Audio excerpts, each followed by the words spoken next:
Hello, and I want to welcome you to a discussion on negative exponents. Let's start off by putting things in generic terms.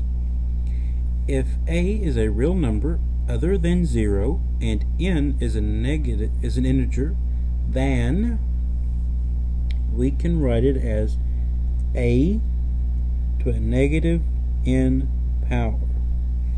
Okay? And what I like to say is that anything that is not a fraction already can be written as it is over 1. Okay, and now our goal is to make the negative n positive, because we don't like negative exponents. They're very difficult to work with. So to make the n a positive, all we have to do is take what's called the reciprocal, or flip the fraction. Since it's over 1, we want to make the 1 on the top and make the stuff that's on top of this a to the negative n power on the bottom, make it the denominator. So we want to write it as 1 over a is the base, and since we made the reciprocal or flipped it, or however you want to say it, the n in this case will be positive. Okay, now let's apply that rule with some examples. If we look at this example, x to the negative 3 power. As we did before, we said that this was over 1, and we just took the reciprocal of that fraction.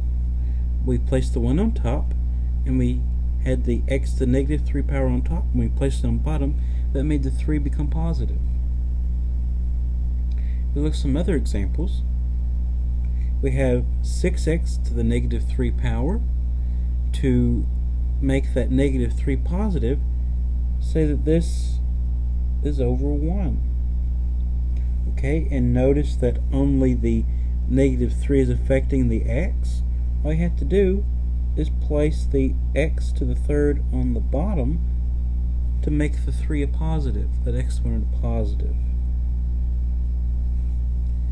To work with that 6, just leave it on top because it wasn't being affected by the negative. And thanks to multiplication properties, we're able to leave it on top as well. Okay, if we look at example B, it looks a lot similar to our example, except it's reversed. This is actually the output from before.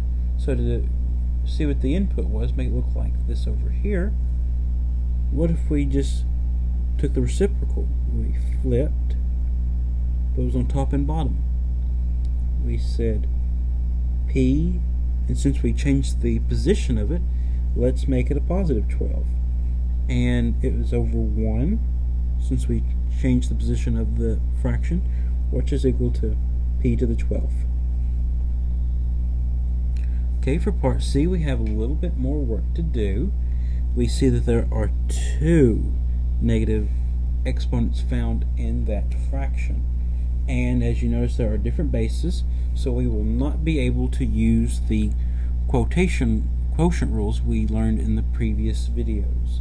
So all we'll have to do is flip the direction of the fractions. Okay, so p to the negative 8th, let's move that to the bottom. And when we do that, p will have a positive exponent, p to the 8th. Same way with the bottom, let's move it to the top, and that 7, that negative 7, will become a positive 7. So q to the 7th. Alright. And if we look at D, we can see that the exponents can be added because we have the same base on the top. If we just ignore the denominator for a bit, we can look and say that these have the same basis. So let's use the rules that we learned before and add the 5 and the 6 together. Okay, and let's just go ahead and carry that denominator on the bottom so we don't forget about it. And what is 5 plus 6 on top? That's going to be x to the 11th. And we just have this x to the 9th on bottom? Well, as you can see there, we can use our quotient rules for exponents and just simplify that as x to the 11th, x is the base, with 11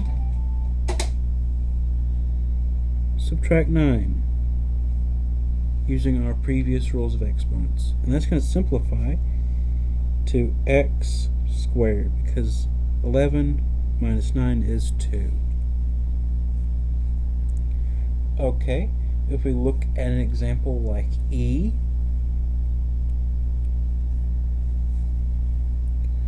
let's see what we have to work with. Let's first look at our numbers. We have a negative 4 over a negative 2 times a y to the 7th over y to the 6th.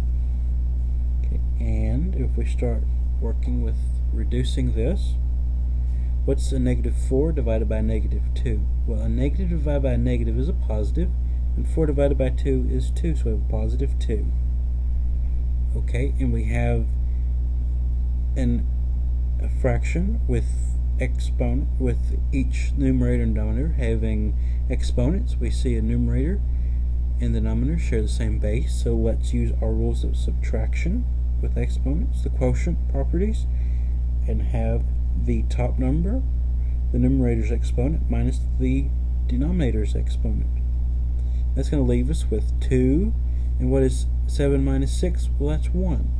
So that just leaves us with y to the first power, or you can even rewrite that as just 2y.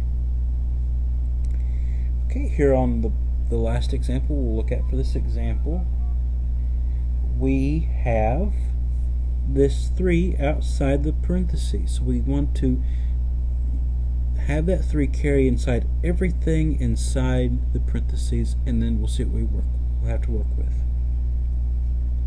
So let's have the 5 separated, raised to the 3rd power, times a to the 4th, raised to the 3rd power, times b to the negative 5th, raised to the 3rd power. And what is 5 to the 3rd? That's 5 times 5 times 5. So 5 times 5 is 25, times that last 5 will equal 125. Okay, now let's use our rules of exponents to work with the same.